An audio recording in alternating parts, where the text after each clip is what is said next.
Bon dia, el meu nom és Susana Godoy i soc de Vic. Treballo com a investigadora associada a l'IRB Barcelona.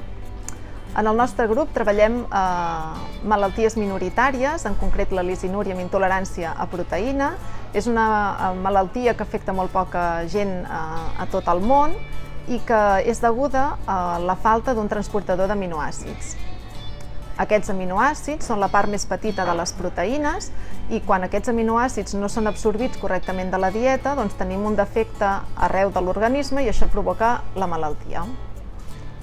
Per estudiar la malaltia utilitzem bàsicament un model animal de ratolí i els teixits del ratolí ens permeten separar cèl·lules d'interès, estudiar la seva forma i comparar sobretot diferències entre els controls que no tenen la malaltia amb els animals que sí tenen la malaltia.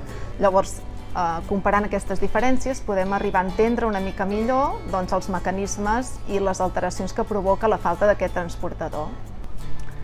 L'objectiu de la nostra recerca és entendre millor a nivell cel·lular i molecular les alteracions que provoca la malaltia i així a llarg termini millorar tant el tractament com la qualitat de vida dels pacients. Això ens ho permet fer la recerca biomèdica.